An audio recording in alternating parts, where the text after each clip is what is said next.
Okay, welcome to Thunderstone Advanced Numenera in-depth setting up. I'm not sure if anybody would be interested at all, but I want to know how it works. Uh, so, if you follow the game instructions, but note that this is an old game, so they didn't know what we do now know. But you want to have a tiered deck because if your first monsters are these guys, then you stand no chance defeating them. So you would risk that they spill over out of the dungeon hall into your village and cause you to lose the game. The better way is to use the Aeon's End approach. Maybe there were other game systems before Aeon's End, but at least I know from Aeon's End. So, tier 3, level 3 tier should be on the bottom. Then level 2 on top. What you can do, if you want, is for a little bit variability, because this would be maybe a little bit too much, is you take off half of this and half of this and shuffle into a 1.5.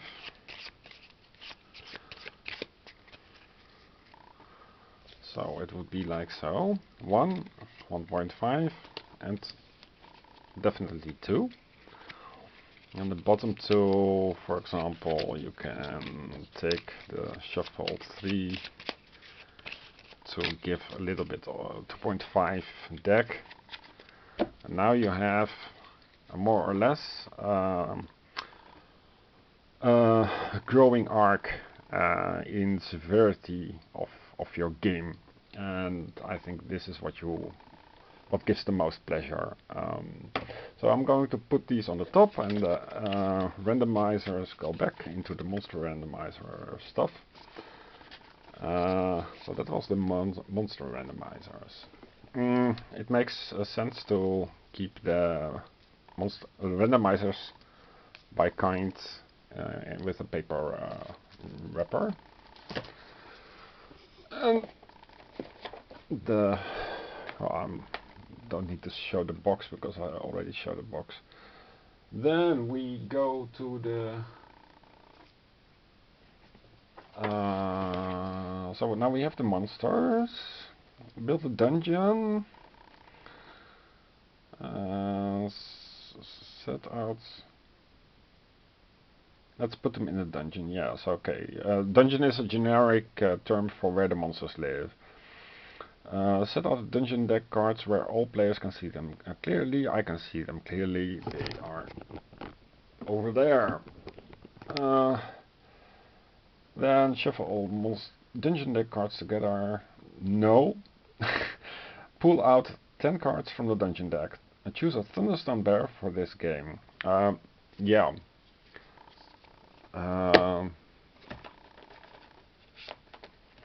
So we have one of 3. And it's a bad shuffle, but it's Philatis again. Okay. Thunderstone Bearers.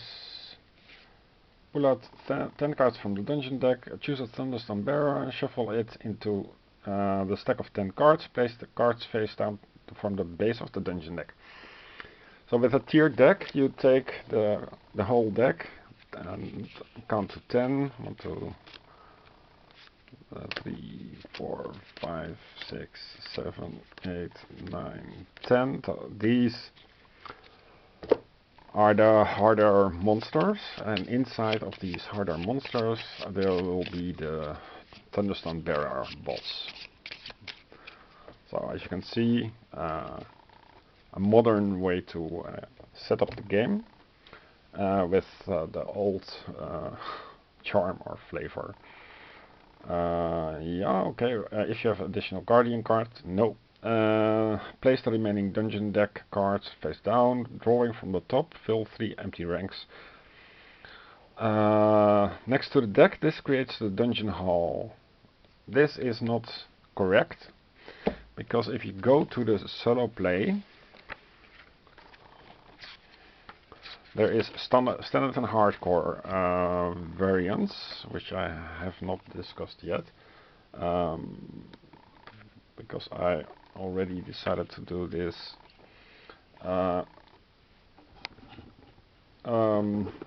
standard. So let's quickly go over it. Solo's Thunderstone. Do not fill the ranks of the dungeon hall during setup. Also, there is the respite. That means that you fill the monster ranks 3 to 1, the dungeon ranks 3 to 1.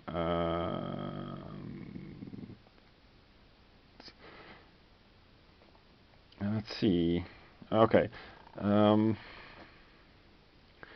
At the end of your first turn, reveal the top card of the dungeon deck and place it in the highest rank of the dungeon hall. At the end of each following turn, reveal the top card of the dungeon deck and place it into the highest rank of the hall, pushing all monsters forward 1 rank. If the dungeon hall is full, the newly revealed monster pushes the monster in rank 1 out of the hall. This monster escapes and attacks the village. Place the escaped monster card face down off the board in a monster score pile, and this will give you a negative VP at the end of the game. And if you chose to fight a monster and fail to defeat it, the monster doesn't return to the bottom of the deck. Instead, add the monster to the monster score pile, so it also counts against you. And refill the dungeon hall at the end of your turn. And this means that you don't have more monsters. When you defeat a monster, you add it to the discard pile.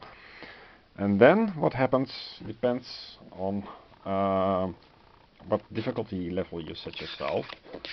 This is what Paul Darcy meant by standard difficulty. In standard difficulty, you gain a reward for your victory. At the end of your turn, you do not advance the monsters in the hall by flipping over the top card of the deck and adding it to rank 3. You gain a respite or a respite. And there is also a difficult level of the game where you just don't gain a respite. We go for the respite thing. So this is not mentioned in the generic setup, but well, thankfully we know. So what do we do next? Looking at Guardian cards, drawing, fill 3 empty. So point 7, fill 3 empty ranks. We're not going to do that. And then traps or treasures? No. The dungeon is complete. Okay. Now it's time to create a village and see which resources you have at your disposal. Put out copies of each basic card based on the number of players. 3 regulars. Okay. So you have the regular deck. That's separate from the basic basic set of cards. So the regular goes onto regular, but we have only 3. 2 long spears. So long spear should be behind regular. I'm very sorry, but okay. And 1, 2 long spears. So in effect, the game explains itself a little bit. That's very nice. So you can see this is not Kickstarter quality. it's much better than that. The torch cards is 1 torch per player, so it should be next torch card. Torch. Okay.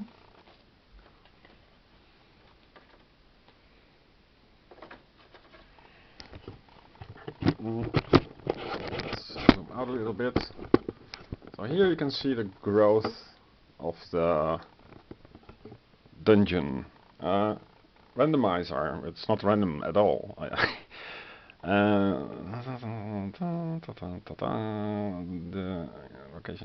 The locations are labeled on the board. That's true. Shuffle the hero randomizers. Okay. Wrong deck. The hero randomizers. Let's shuffle them.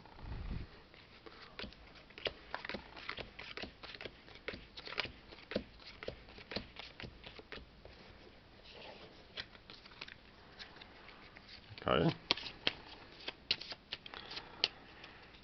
And reveal the top 4 cards. Okay. Draw 4 from the... So. 1, 2, 3, 4.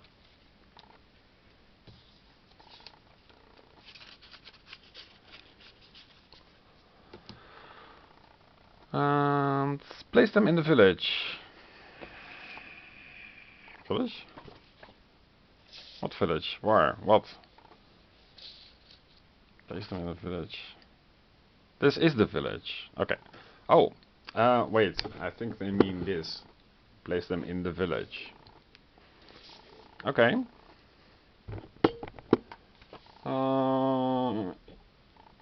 Each deck should contain all the hero cards arranged so that the level 1 heroes are on top, level 2 next, and so on, with the highest level heroes on the bottom.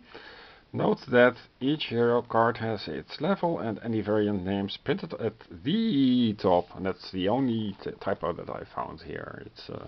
It says the top of the card to make identification and sorting easier. Okay, so what is a charming? A charming is clever,